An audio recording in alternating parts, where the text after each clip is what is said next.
Monster Energy Supercross 2, the official video game of the 2018 Supercross season, is coming to every console and PC on February 8th, 2019. And I want to give a big shout out to Milestone, Italy, that actually sent this man right here, two-time MX Simulator Supercross champion Brian Haskell, to the Monster Energy Cup for us this weekend to talk a little bit about the game. And we're going to get his thoughts and opinions. We cannot show any gameplay of it. Unfortunately, we're kind of embargoed from it, but we're still going to get the lowdown from this guy. So obviously, Brian, the big question mark that everybody has about these games is what the physics are like. And I know you've played the first one, and now having played the second one, talk a little bit about the differences, what you felt, what was good, what was bad maybe, and just in general what you thought the game felt like overall. Yeah, so I think right away, right off the bat, if I can just describe it in a couple words, is the second game is more fluid. The physics just feel more fluid, and that lends, in my opinion, at least in the time that I played the game, it lends to a better gaming experience. And what I really mean by that is flowing through rhythm sections feels a lot different. It's not as kind of peaked out with the bike, getting in the air and, awkwardly kind of hitting the tops of jumps and things. What I was finding, for example, specifically in whoop sections, which just for starters, they built up the whoops in this game, so they're a little bit higher, at least on the tracks that I played.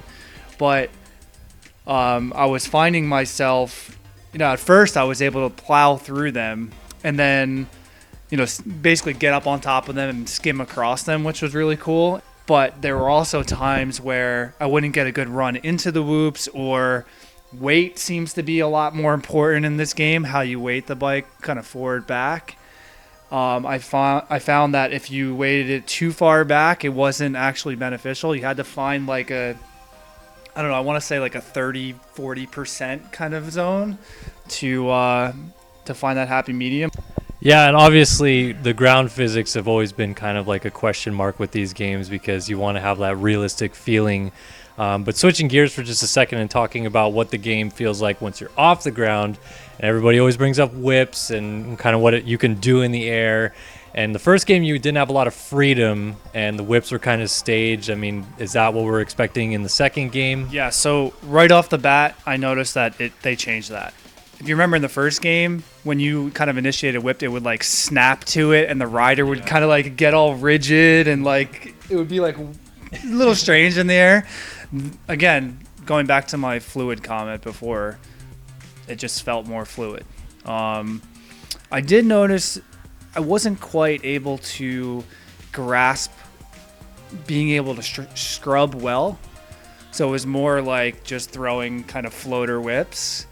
So there's definitely going to be a new technique required to do it properly. That's good. And then on the content side of things, because everybody wants to see more tracks if they can, or in this case, maybe more riders. I know you got a chance to look through the menus a little bit and saw kind of what is going to be in the game rider-wise.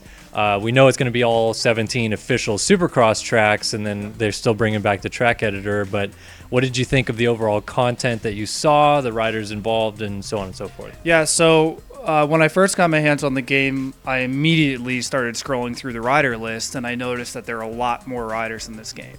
Notably, Tomac's in the game for this one, which is really cool. Also, not, let's say, your top 15 guys. There's 80 riders in the game now. All the way from Eli Tomac all the way down to a guy like Josh Greco.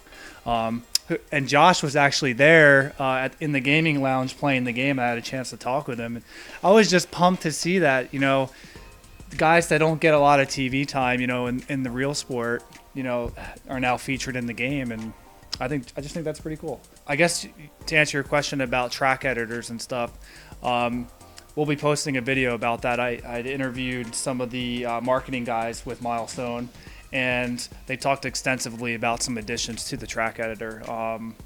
So I'm pretty excited about that because what happened with the first game was you had the 17 tracks, and then once you went through them, you'd kind of be left thinking what next, and then that's when people started really getting into the track editor and started building tracks, and that's what kind of kept the game going.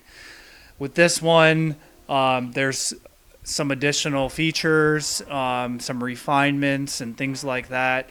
I think people are going to be able to create some much cooler tracks. So another big talking point, of course, is always going to be the single player aspect in regards to career mode.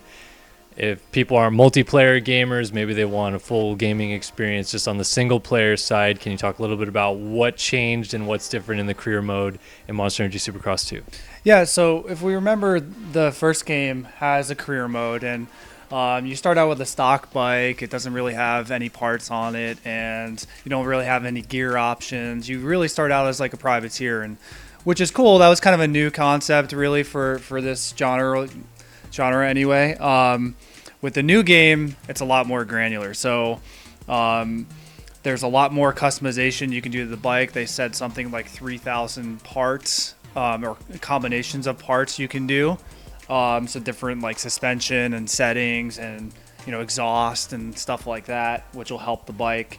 But even furthermore than that, they went on top of that and added in a training idea. So basically, the way they were describing it to me is you'll train on specific sections, like maybe whoops or something like that. And I'm thinking what they were alluding to is it'll like place you on a track with whoops, like a specific section of a track, and you'll have to run through the whoops, and it'll give you tips and pointers and stuff, and it'll rate you kind of like gold, silver, bronze, and maybe it's in terms of times or something. Yeah, and as Brian alluded to earlier, we're going to have like a whole gamut of interviews and, one-on-one with riders, announcers, and developers, are actually, PR people for the developers that you spoke to about the game, what they had to say about it, just them playing it and getting a whole feel of it. You'll see it on the channel all week long. And I guess in closing, Brian, I mean, is this game worth it? Is it worth the buy? Everybody always wants to know, am I spending the right $60? What do you think? Man,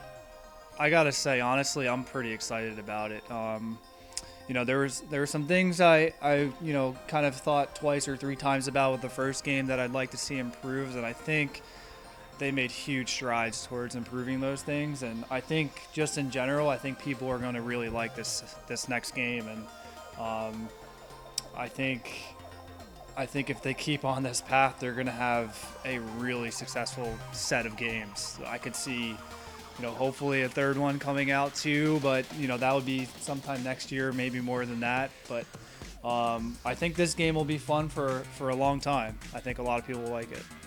All right, we'll keep an eye out. Monster Energy Supercross 2, the official video game of the 2018 Supercross season, hits stores this February, and we'll be keeping track all about it, gameplay videos and everything coming up in the future. So thanks for watching another video here on Start Your Systems. I'm Kellen, he's Brian, and we'll see you guys in the next one. See you guys.